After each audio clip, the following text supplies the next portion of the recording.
Hi ಎಲ್ಲರೂ ಹೇಗಿದ್ದೀರಾ ಅಂತ ಕೇಳಿದ್ರೆ ನಾವೀಗೆಲ್ಲ ಏನು ಹೇಳ್ತೀವಿ ಗೊತ್ತಾ, ಲವ್ಲಿ ಅಂತ ಹೇಳ್ತೀವಿ. ಯಾಕೆ ಅಂದರೆ ಈ 25 ದಿನ ಆಗಿ ಮುನ್ನುಗ್ತಾ ಇದ್ರು ಅದೇ ಗುಂಗಲ್ಲಿದ್ದೀವಿ. ಆ ಹಾಡುಗಳು ಅಷ್ಟು ಬ್ಯೂಟಿಫುಲ್ ಆಗಿದ್ದಾವೆ. ಒಂದು ಸತಿ ಕೇಳಿದ್ರೆ ಮನಸ್ಸಲ್ಲಿ ಒಂದು ನದಿ ಹರಿತಾ ಇರುತ್ತಲ್ಲ, ಹಾಗೆ ಈ ಹಾಡಿನ ನದಿ ಹರಿತಾನೆ ಇದೆ. ನಮಗೆ ಬ್ಯೂಟಿಫುಲ್ ಆಗಿದ್ದಾವೆ. ಎಲ್ಲ ಜಾನರ್ದು ಹಾಡುಗಳು ಒಂದೇ ಬಂಚಲ್ಲಿ ಸಿಗ್ತವೆ ಅಂದರೆ ಅದು ಲವ್ಲಿ ಸಿನಿಮಾದಲ್ಲಿ. ಸೊ ಈಗ ಲವ್ಲಿ ಸಿನಿಮಾದ 25ನೇ ದಿನ ಪೂರೈಸಿ ಮುನ್ನುಗ್ತಾ ಇರುವಂತಹ ಸಮಯದಲ್ಲಿ ಲವ್ಲಿಯಾಗಿ ನಮ್ಮ ಜೊತೆ ಮಾತಾಡೋದಕ್ಕೆ, ಆ ಖುಷಿನ ಹಂಚ್ಕೊಳ್ಳೋದಕ್ಕೆ ಲುಕ್ ಯಾರಿದ್ದಾರೆ ನಮ್ಮ ಜೊತೆ. ನಮಸ್ಕಾರ. ಕಂಗ್ರ್ಯಾಚುಲೇಷನ್ಸ್. Thank you. ಈ ಲವ್ಲಿ ಸಿನಿಮಾ ನಿಜವಾಗ್ಲೂ ಲವ್ಲಿ ಆಗಿದೆ. ಆ್ಯಂಡ್ ನಿಮ್ಮ ಮುಂದೆ ಎಷ್ಟು ಸತಿ ಹೇಳಿದ್ರು ಅದು ಬೇಸ್ಟೇ, ಅಂದರೆ ಬಿಡು ನಮ್ಮ ಮುಂದೆ ಹೇಳ್ತಾರೆ ಅಂತ. ಬಟ್ ನಿಮ್ಮ ಆಬ್ಸೆನ್ಸಲ್ಲೂ ನಾವು ಟಾಕ್ ಮಾಡ್ತಾ ಇದ್ದೀವಿ ಅಂದರೆ ಅದು ಲವ್ಲಿ ಸಿನಿಮಾ ಬಗ್ಗೆ. ಕಂಟೆಂಟ್ ಓರಿಯೆಂಟೆಡ್ ಸಿನಿಮಾ ಈ ಕಾಲದಲ್ಲಿ ಓಡೋದು ಕಷ್ಟ ಅನ್ನೋ ಟೈಮಲ್ಲಿ ನೀವು ಒಂಥರ ಗೆದ್ದಿದ್ದೀರಾ. ಕಷ್ಟ ಅನ್ನೋಕ್ಕಿಂತ ಬರಲ್ಲ ಅನ್ನೋ ಕಂಪ್ಲೇಂಟ್ ಜಾಸ್ತಿ. ಆ್ಯಂಡ್ ಕನ್ನಡ ಸಿನಿಮಾಗಳೇ ರಿಲೀಸ್ ಆಗ್ತಿಲ್ಲ, ಥಿಯೇಟ್ರ್ಗಳು ಮುಚ್ಚೋಗ್ತಿದ್ದಾವೆ, ಅಥವಾ ರಿಲೀಸ್ ಆಗಿದ್ದಕ್ಕೆ ಜನ ಬರ್ತಿಲ್ಲ, ಈ ಥರ ಬರೀ ಕಂಪ್ಲೇಂಟ್ಗಳಿದ್ದಾವಲ್ಲ. ಸೊ ಆ ಮಧ್ಯದಲ್ಲಿ ಇಂಥ ಸಂದರ್ಭದಲ್ಲಿ 25 ದಿವಸ ಥಿಯೇಟ್ರ್ಗಳು ರನ್ ತೊಗೊಳ್ಳೋದು ಇಟ್ಸ್ ಅ ಸ್ಪೆಷಲ್ ಥಿಂಗ್. ಇಲ್ಲಗಳ ಪಟ್ಟಿನ ನೋಡಿ ನೋಡಿ ನೋಡಿ ಸಾಕಾಗ್ಬಿಟ್ಟಿತ್ತು. ಈಗ ಅದೆಲ್ಲ ಇಲ್ಲ, ಈಗ ಇದಿದೆ ಅಂತ ತೋರಿಸೋವಂಥ ಒಂದು ದೊಡ್ಡ ಲಿಸ್ಟು ಇಲ್ಲಿಂದ ಶುರುವಾಗುತ್ತೆ ನಮಗೆ. ಆ್ಯಂಡ್ ಅದ್ಭುತವಾದ ಕಂಠ ಸಿರಿಯಲ್ಲಿ ನೀವು ಕೂಡ ಒಂದಷ್ಟು ಪರ್ಫಾರ್ಮ್ ಮಾಡಿದ್ದೀರಾ. ಆ್ಯಂಡ್ ನಿಮ್ಮನ್ನು ತುಂಬ ಡಿಫ್ರೆಂಟ್ ಶೇಡಲ್ಲಿ ಒಂದೇ ಸಿನಿಮಾನಲ್ಲಿ ನೋಡೋಕ್ಕೆ ಸಿಕ್ಕಿದೆ ಅಂದರೆ ಅದು ಲವ್ಲಿ ಸಿನಿಮಾ. ಸೊ ಈ ಡೈರೆಕ್ಟ್ರಿಗೆ ಮತ್ತು ಈ ದತ್ತಣ್ಣ ಅವರಂತೂ ನಿಜವಾಗ್ಲೂ ಅವ್ರನ್ನ ಈಗ ನೋಡಿ ನನಗೆ ಇಬ್ಬರು ಒಟ್ಟಿಗೆ ಇಲ್ಲಿ ನಿಂತಿದ್ರಲ್ಲ, ಇಬ್ಬರು ಅನ್ಮ್ಯಾರಿಡೆ. ಇವ್ರು ಹೇಳ್ತಾರೆ, ಅವರು ಅಯ್ಯೋ ಇವನಿನ್ನೂ ಎಳಸು, ಇವನು ಹೆಂಗಿದ್ದನ್ನು ಮಾಡ್ದ. ಅವರು ತುಂಬ ಎಲ್ಡರು, ಬಟ್ ಅವ್ರಿಗೆ ಮದುವೆ ಆಗಿಲ್ಲ. ಆದರೆ ಅವ್ರು ಹೆಂಗೆ ಮಾಡಿದ್ರು, ಇಬ್ಬರು ಎಕ್ಸ್ಚೇಂಜ್ ಆಗಿದ್ದಾರೆ ಅಷ್ಟೇ. ಅಂದರೆ ಭಾವನೆಗಳಿಗೆ ವಯಸ್ಸು, ಭಾಷೆ, ಇದೆಲ್ಲ ಲಿಮಿಟೇಷನ್ಸ್ ಅನ್ನೋದು ಸಾಮಾನ್ಯ ಕಡಿಮೆ.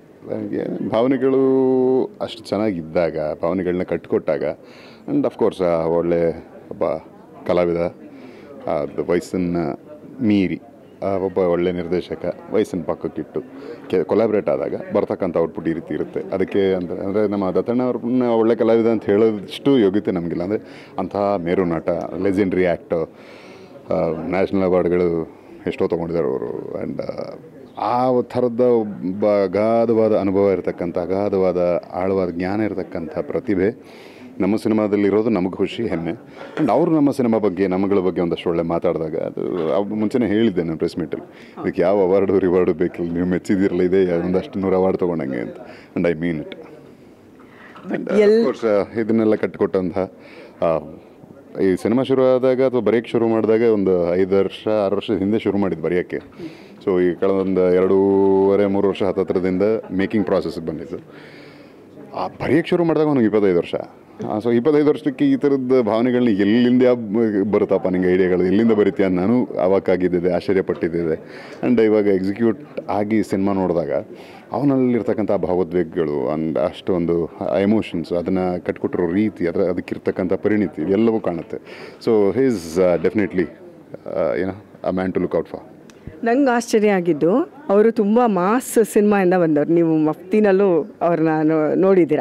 ಸೊ ಈ ಜಾನರಲ್ಲೇ ಬರ್ತಾರೆ ಅಂದ್ಕೊಂಡ್ರೆ ಇವರು ಇದರಲ್ಲಿ ಎಲ್ಲ ಕಾಕ್ಟೇಲ್ ಥರ ಕೊಟ್ಬಿಟ್ಟಿದ್ದಾರೆ. ನಿಮ್ಮನ್ನು ಫ್ಯಾಮಿಲಿ ಮ್ಯಾನಾಗೂ ನೋಡಿದ್ವಿ, ಆ್ಯಂಡ್ ಲವರ್ ಬಾಯ್ ಆಗೂ ನೋಡಿದ್ವಿ. ಏನೋ ಅದ್ಭುತವಾಗಿ ಒಂಥರ ಫಸ್ಟ್ ಸೀನ್ಗಳಲ್ಲಂತೂ ನಿಜವಾಗ್ಲೂ ಹೆದರಿಕೆ ಆಗೋಂಗೆ ತೋರಿಸ್ಬಿಟ್ಟಿದ್ದಾರೆ ನಿಮ್ಮನ್ನು. ಸೊ ಈ ಒಂದು ಪ್ರೊಫೈಲ್ ತೋರಿಸ್ಬಿಡ್ಬೋದು ನಿಮ್ಮನ್ನು. ಅಂದರೆ ನಾನು ಈ ಥರ ಎಲ್ಲ ಇದ್ದೀನಿ, ಇದು ಒಂದೇ ಅಲ್ಲ ನಂದು ಕ್ಯಾಟಗರಿಗೆ ನೀವು ಮೀಸಲಿಡೋಕ್ಕಾಗಲ್ಲ ಅಂತ.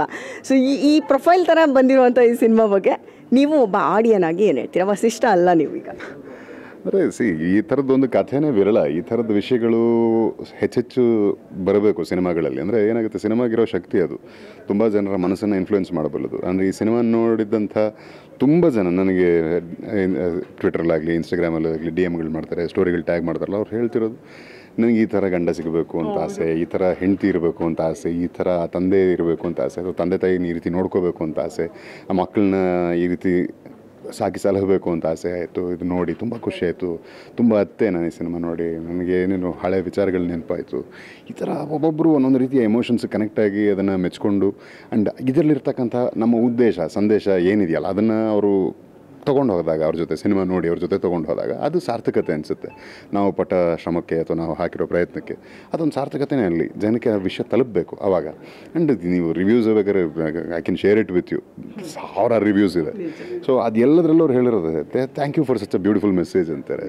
ಸೊ ಇದಕ್ಕೆ ನಾವು ಎಂಡ್ ಆಫ್ ದ ಡೇ ನಾವು ಬಯಸಿದ್ದಿದ್ದೆ ಅದಾದಾಗ ಎಲ್ಲ ಒಂದು ಕಡೆ ಇನ್ನೊಂದಷ್ಟು ಪುಷ್ಟಿ ಕೊಡುತ್ತೆ ನಮಗೆ, ಇನ್ನೂ ಚೆನ್ನಾಗಿ ಇನ್ನೊಂದಷ್ಟು ಒಳ್ಳೊಳ್ಳೆ ಪ್ರಯತ್ನಗಳನ್ನ ಈ ಥರ ಕಂಟೆಂಟ್ ಡ್ರಿವನ್ ಸಬ್ಜೆಕ್ಟ್ಗಳನ್ನ ಮಾಡೋದಕ್ಕೆ.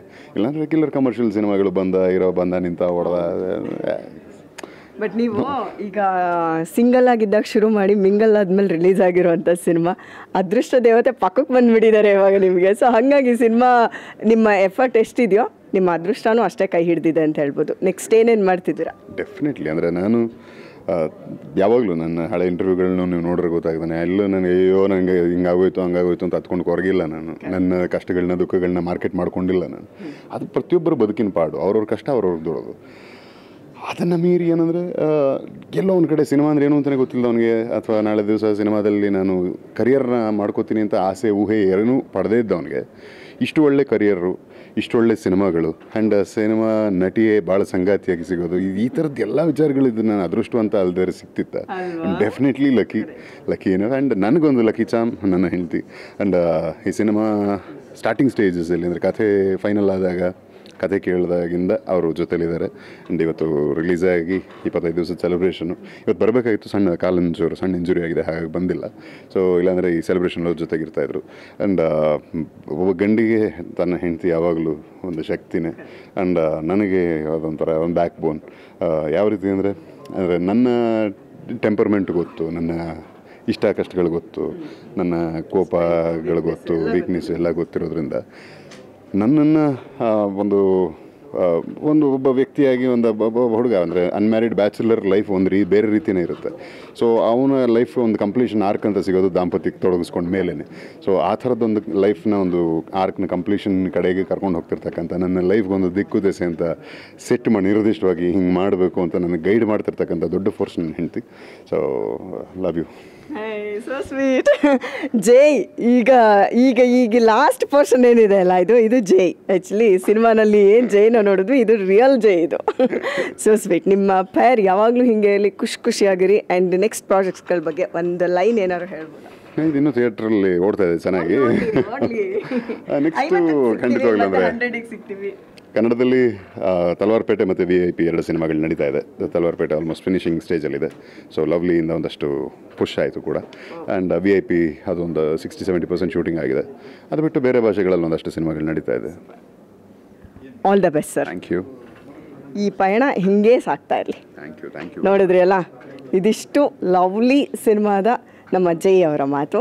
ಆ್ಯಂಡ್ ಅವ್ರಿಗೆ ಸಕ್ಸಸ್ ಅನ್ನೋದು ಇನ್ಮೇಲೆ ಯಾವತ್ತೂ ನಿಲ್ಲೋದೇ ಇಲ್ಲ, ಹಿಂತಿರುಗಿ ನೋಡೋದು ಇಲ್ಲ. ಈ ಸಕ್ಸಸ್ ಹಿಂಗೆ ಮುಂದುವರಿಲಿ ಅಂತ ನಾವು ವಿಶ್ ಮಾಡೋಣ. All the best. ಯಾವತ್ತು ಯಾರನ್ನೂ ಡಿಫೈನ್ ಮಾಡಲ್ಲ, ಸಕ್ಸಸ್ಸು ಫೇಲ್ಯೂರ್ ಯಾರನ್ನೂ ಡಿಫೈನ್ ಮಾಡಲ್ಲ, ಮಾಡಬಾರ್ದು ಕೂಡ. ಆ್ಯಂಡ್ ಒಂದು ಪ್ರಾಡಕ್ಟ್ ಅಂತ ಬಂದದಕ್ಕೆ ಅದರದ್ದೇ ಆದ ಎಂಡ್ ಯೂಸರ್ಸ್ ಇರ್ತಾರೆ. ಅದು ಎಷ್ಟು ಜನ ತಲುಪ್ತು, ಎಷ್ಟು ಜನ ತಲುಪಲಿಲ್ಲ. So never judge a person based on success or failure.